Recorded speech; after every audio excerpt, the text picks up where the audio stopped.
Hej, i dag skal vi bevise diskriminantformlen, og det starter vi med bare at skrive op formen for en anden gradsligning, og det er ax i anden plus bx plus c er lig med 0. For at bevise formlen starter vi med at gange igennem med 4a. Efter det så lægger vi så b i anden minus 4ac til på begge sider. Så får vi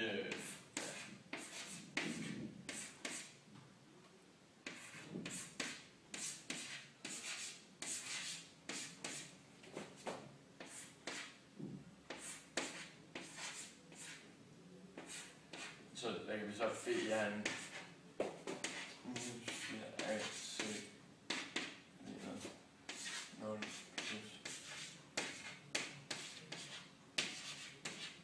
Og her kan vi se, at de her to går så ud med hinanden. Og så ender vi med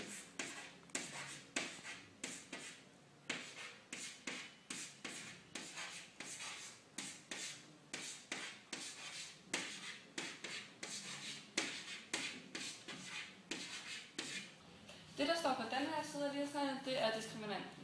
Man kan skrive alt det her om, så det bliver til første kvadratsætning. Altså 2ax anden plus b i anden plus 4ax er lig med b i anden plus minus 4ac. Altså første led, anden led og det dobbelte produkt. Ja.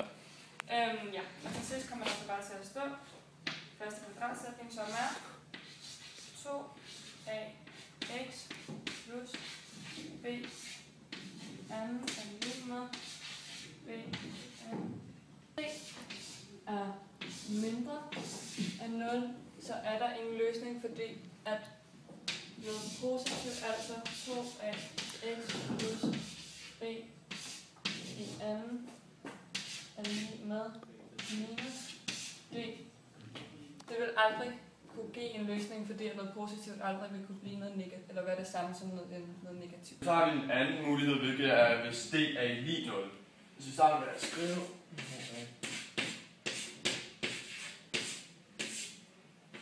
i anden er lig med 0. Men hvis vi nu tager kvadratrodet det her, så det bliver til 2.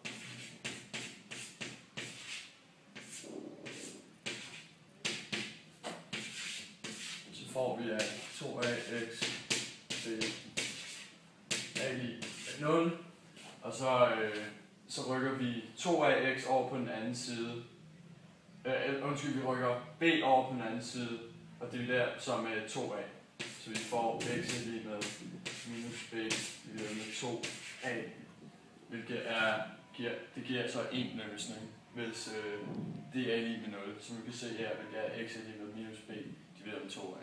Okay, den sidste mulighed er, hvis d er større end 0. Så sæt ligningen sådan her.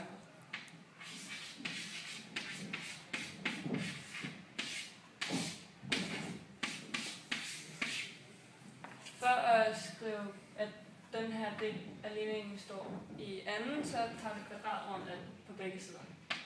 Det kommer så til at blive, at der står 2x plus b er lig med plus minus kvadratroden af d. Dernæst så trækker jeg b frem på begge sider af lighedstegnet, så der kommer til at stå 2ax er lig med minus b plus minus kvadratroden af d. Og til sidst dividerer jeg med 2a på begge sider af lighedstegnet, så vi får x er lig med minus b plus minus kvadratroden af d divideret med 2a. Altså er der to løsninger for når d er større end 0, nemlig at To løsninger. x er lig minus b plus kvadratroden af d divideret med 2a, eller x er lig minus b minus kvadratroden af d divideret med 2a. Ja. Nu giver jeg et eksempel, hvor vi bruger nulreglen, og vi har ligningen 2x i anden plus 3x er lige med 0. Det vil sige, altså vi har ikke noget c i den her formel. Derfor kan vi gå direkte til nulreglen.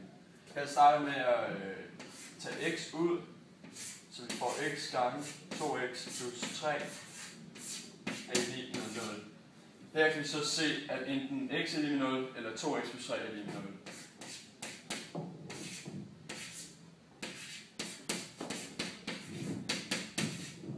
Og herfra så har vi x er lige med 0, eller 2x plus 3, så 2x er lige med minus 3, og så for at isolere x, det bliver med 2, så har vi x er lige med minus 3, det bliver med 2.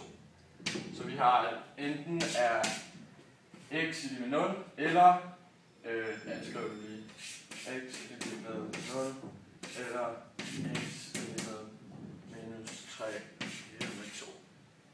Og det er så svaret.